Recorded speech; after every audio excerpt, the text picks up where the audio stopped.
Ano ang sabi?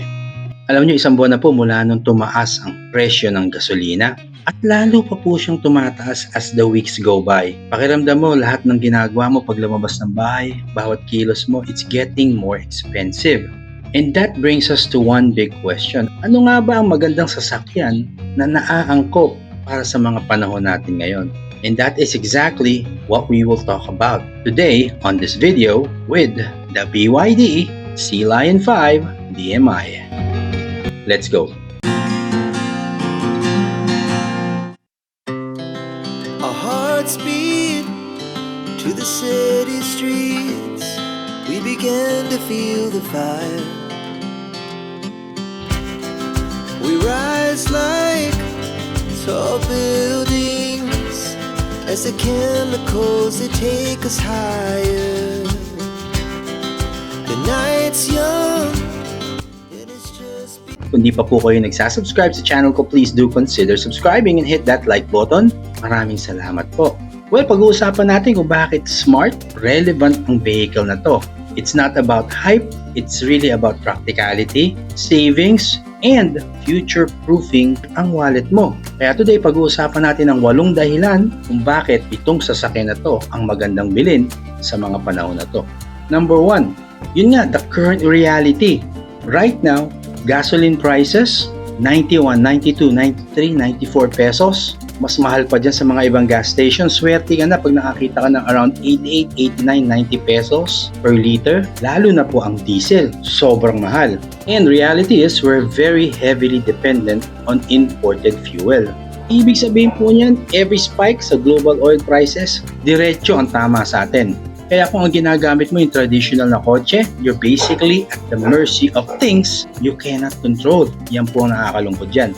And this is where electrified vehicles, hindi lang siya yung tipong masarap magkaroon. Hindi. It's more of a financial protection para sa'yo. And this is where this car enters the conversation. Jump na tayo sa number 2. Ano nga ba exactly ang Sea Lion 5? Plug-in hybrid SUV siya. Gumagamit ng Super DMI technology from BYD.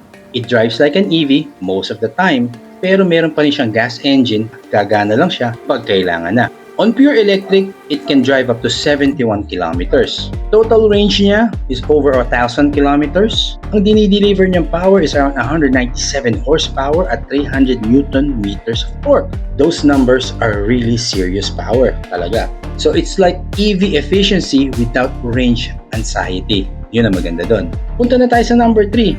How does it save money for you today? Well, dito na nagiging interesting ang mga bagay-bagay kasi mostly daily driving, commutes, errands, school runs, trabaho, you're operating purely on electricity. Ibig sabihin yan, it will dramatically lower your fuel spending. Very few frequent trips sa gas station. At kahit hindi ka mag-charge araw-araw, the car is designed to prioritize electric driving first. Pero kung kailangan mo ng malayuan na biyahe, the gas engine simply is there to extend the range. Sobrang pag-iisip ko sa magandang route pupuntahan and no searching for chargers in the province. Diba? Talking about the IDMI system ng BYD, basically electric power, it does the driving. Gas engine, support po siya. Hindi po siya yung nagdo-dominate kung bakit to gumagana. And that's what sets it apart from traditional hybrids. You have the Blade battery, and then you have the 1.5-liter gas engine, which acts as a generator, helps drive the vehicle at certain highway speeds. So you have the EV mode, which is most common na gagamitin mo, just pure electric, ideal for city driving, daily commutes. Number 2, you have the series hybrid mode. Gas engine, nag-generate siya ng electricity, pero yung electric motor pa rin ang nagdadrive ng wheels. Para kang naka-EV when the engine is still on. Number 3, parallel hybrid mode. So highway speeds na pag-uusapan natin dito because the gas engine will assist directly kung kailangan na at high speeds. Andun pa rin yung electric motor to work hand in hand with the gas engine. Now there's number 4, regenerative braking. So nawawalang energy during braking, nare-recover niya, tinutulungan mag-charge yung battery. Charge lang when convenient, drive anywhere, electric first siya with a fuel backup.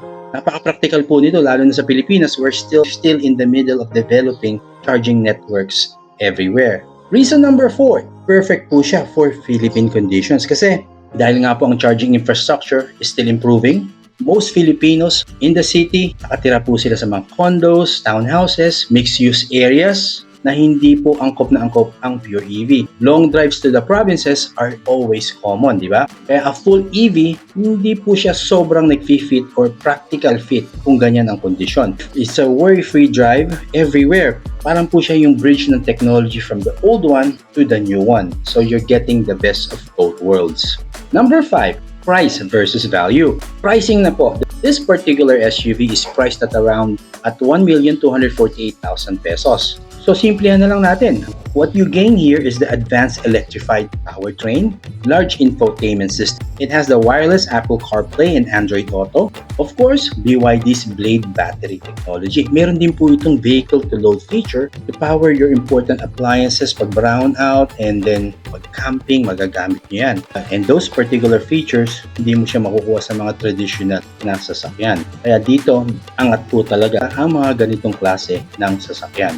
Number 6, lower ownership stress. Kasi po ang mga sasakyan na kamukha nito, it's an EV first system. So brake wear is reduced, engine stress is very minimal, maintenance intervals are fewer.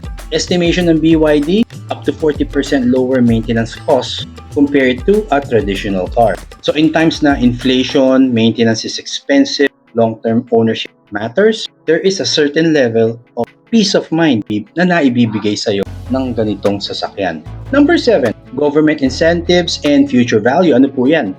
Well, owning this car means to say you have reduced excise taxes, lower import duties, number coding exemption. Kita naman yung nagpupush talaga ang buong bansa toward EV adaptation. So, ibig sabihin po niyan, cars like this will only have an increased value. They will become more attractive even in the used market in the future, most likely. So, ibig sabihin, you're buying something kung saan nakadiretso o nakafocus ang market natin, kung saan siya nakatungo, not shying away from it. That's the reality. And lastly, number 8, saan nga ba talaga ang kotse na to? Well, sabi ko nga, it's a daily commuter, traffic, fuel cost. It's family friendly kasi napaka-spacious, generous ang interior space nito, and it fits someone who really wants a car for a long-term ownership. Sa panahon natin ngayon, it is really about being smart. Ngayon, BYD dealerships are everywhere. They're popping up almost everywhere. Meron po dito sa Taytay at yan po ang pinuntahan natin dito sa showroom nila sa BYD Taytay. In full display po ang mga BYD vehicles. Pasyal na po kayo. Sa pagtatapos, so when you look at everything na nangyayari ngayon, fuel prices, inflation, traffic, a car like this is a logical response to the times we're living in that works with today's challenges. This car right here deserves your attention. Ito po ang BYD Sea Lion 5 DMI. If you found some value in this video, please do consider subscribing and hit that like button. Maraming salamat po. Drive safe, and I'll see you on the next one.